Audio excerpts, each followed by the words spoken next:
أعوذ بالله السميع العليم من الشيطان الرجيم بسم الله الرحمن الرحيم وصلى الله على سيدنا محمد وعلى آله وصحبه وسلم تسليما كثيرا وبعد السلام عليكم ورحمة الله تعالى وبركاته. Hoping that everyone is doing as well as possible by His grace, His goodness, and His love, and His immeasurable rahmah towards us. I am happy and delighted to be able to meet you again to share a privileged moment around the Quran in order to nourish our inner selves and to allow us to be able to capitalize on this opportunity that Ar-Rahman grants us in the fact of being able to experience at the very least this first day of the 10 first days of the month of Dhu Al-Hajj.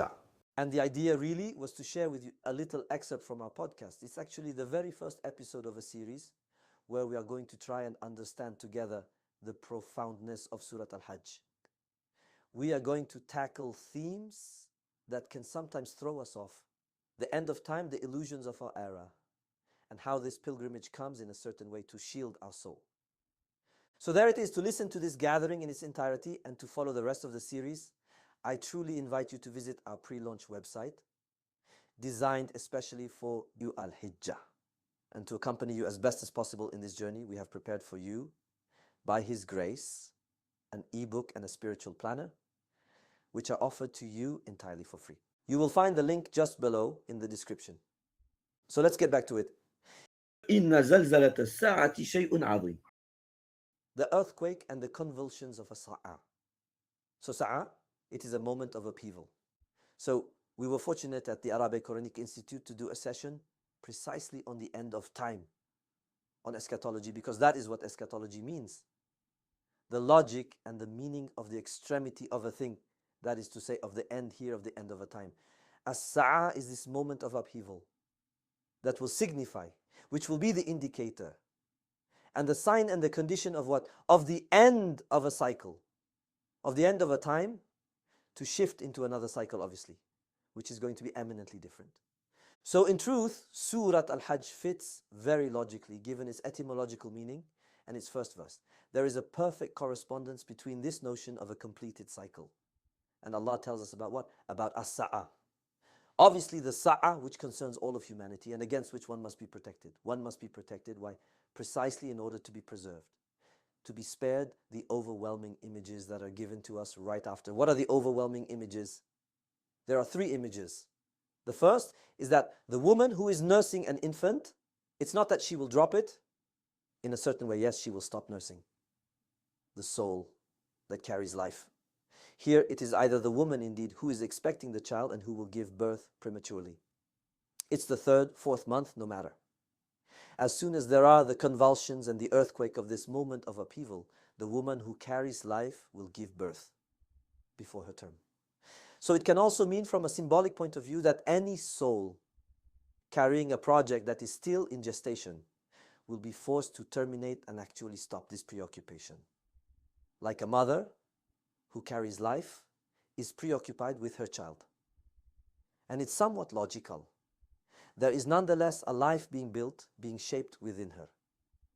In the same way, any person who is preoccupied with a project in which he participates in life, he will completely change his preoccupation.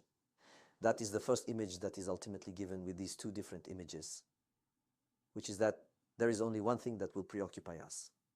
And they are somewhat extreme images because we have difficulty imagining a mother who cannot be preoccupied by the child she carries. Well, yes, she will change her preoccupation at the first jolts. Ultimately, we will correct course at the first jolts.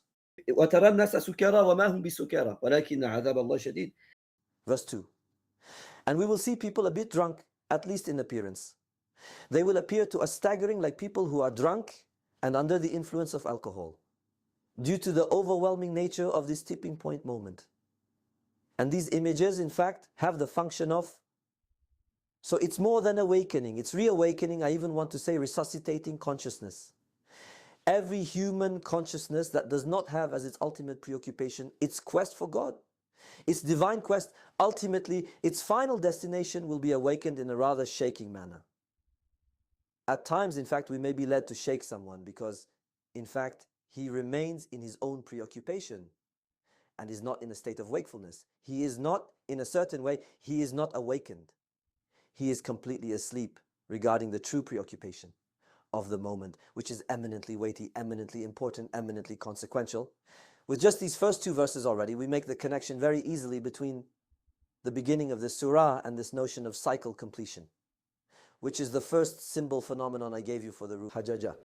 And then the second thing with which we will be able to make a connection, both the conceptual meaning of the root hajaja and an aspect of the ritual of Hajj, is the fact that the main meaning of this root is any cavity. It's the idea of a cavity. We can find it in the eye socket, we will find it in other things. But this root hajaja refers, among other things, to a solid, resistant cavity, which will protect, which will shield notably from something that is weaker, less solid, the softer, weaker, more vulnerable, and which is inside. This is the principal meaning of Al-Hajj. Therefore, any solid, resistant cavity that will shield something more fragile, more vulnerable, softer, more delicate, and which is inside. What does that mean concretely? That means that Al-Hajj, one of its functions, is to make solid the person who performs it. In order to do what? To shield his soul, which is vulnerable. Why is it vulnerable? Because the soul reacts, the soul is something that is not solid. Already, it is subtle. It is subtle, and it is something that reacts. It is not solid. From what? From everything that will prevent it. From what? From perfecting and accomplishing its humanity. That is the Hajj, which will shield the soul from everything that will prevent it from perfecting and accomplishing its humanity. And the two things that are mentioned and that are eminently present in this end of cycle, in this eschatological period, we find them in verse 3 in a single verse. We will find the two elements which are present in this eschatological period and which can one weaken the soul to prevent it from accomplishing and realizing itself in a perfected manner. What does Allah tell us in verse 3? ومن الناس من يجادل في الله بغير علم ويتبع كل شيطان مريد. Verse 3. We will see later in the surah the link with the shaitanic principle. In that verse, there are two notions given. One, it is the human pretension to be able to discuss intellectually the existence of God, the relevance of this divine notion. So we, in France, are still quite well off, because today, to have a religious conviction, to have a conviction that there is a creator God who provides, who is guarantor, who is the master of creation, it's uncool. Why? Because we have become intelligent enough to know that these stories were to try to give meaning. It was to manipulate, it was to leave people in a form of fatalism regarding their social situation and social status. That is more or less the kind of speech one can hear. That is the first meaning. ومن الناس من يجادل في الله بغير علم. The pretension we have, us humans of this eschatological era, to be so intelligent that we can prove the non-existence of God. We can prove that everything pertaining to religion, to spirituality, to transcendence, to the unseen, etc., etc., are tales and legends, are part of what we can call mythology. A bit like Greek mythology, we would have a kind of mythology linked to religion and transcendence. And it's true. I think that each one of us has at some point been led to be confronted.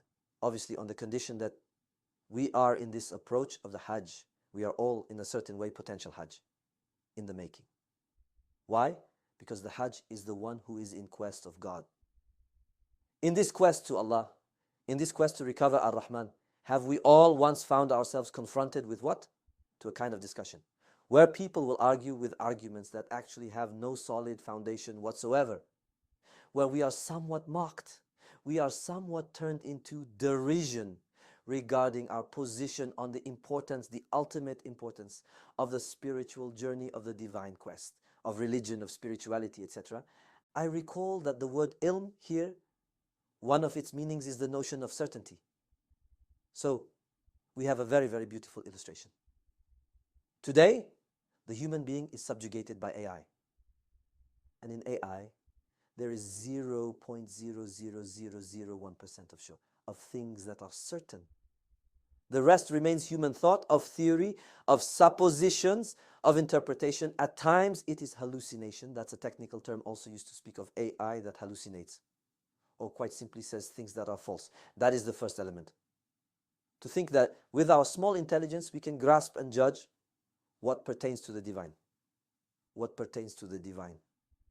That reminds me of discussions I had not super long ago. People who thought just with their intelligence, for example, to call into question the pertinence of certain verses of the Quran on a very specific subject. And the worst in all this is that we are convinced we are right with arguments that are completely baseless and that have no value whatsoever in terms of logic and even in terms of the functioning of human reason. And this is truly characteristic of our era. Once again, our pretension of knowing better. We know better than Allah, we are more intelligent in a certain way. We are more intelligent than Allah. And in fact, this pretension can make us doubt. There you go. يجادل في الله. It is bringing arguments that can make one doubt about what? About Allah. The danger is there. Because when one can doubt Allah, one is at the mercy of the second element that is mentioned in this verse 3. One is at the mercy of the Satanic principle. The second thing that characterizes our time, it is Satanism today, that no longer hides itself a few years ago, still further back. When one spoke of Satanism, people could take us for deluded individuals, for conspiracy theorists, etc. Today, the notion of Satanism is completely embraced. It is assumed, I would say, publicly. It is not only completely, it is completely and publicly. And in fact, these two things, so the pretension that human intelligence is ultimately greater than divine intelligence, if I may use the expression, and our proportion to precisely be in, to conform to the Satanic principle. ويتبع كل شيطان مريد. Truly conform, to follow in the footsteps of everything that pertains to Satanism. These are two things that are present in a submerged manner in this eschatological era, which is supposed to be an era where one will, of the completion of the human cycle on earth, and therefore an era of completion in terms of humanity. And that we will see that symbolically, the rites of Hajj represent or symbolize the possibility for the human to complete himself in his entirety. You will see that in reality, for the most curious, read the last verses of Surah Al-Hajj. Read the last verses of Surah Al-Hajj. And you will see, in fact, the link between this eschatological moment and this moment, where finally, on one side, there will be those who will finally let themselves be hallucinated. We will say it like that. Let themselves be hallucinated, duped, manipulated by their pretension to intelligence. And those who will, by weakness of the soul, by vulnerability of the soul, make themselves the hand of the work of the Satanic principle and conform to Satanism, to be in the impossibility precisely of completing their own humanity. And then those who, through the mediation and through the intermediary of the rite of Hajj, will be able then to complete themselves as a singular human being and allow humanity in its entirety to perfect itself in the sense of being fully accomplished, and to witness that ultimately the prophetic mission is itself to perfect. And for that, for the most curious, read the end of the surah. Obviously, afterwards, he told us the problems that this will cause. Of these two aspects, intelligence, in any case, the claim to a superior intelligence, and then the principle of Shaitan, who ultimately has a majority hold over human beings. Then we have from verse 5, well, verse 5 and verse 7,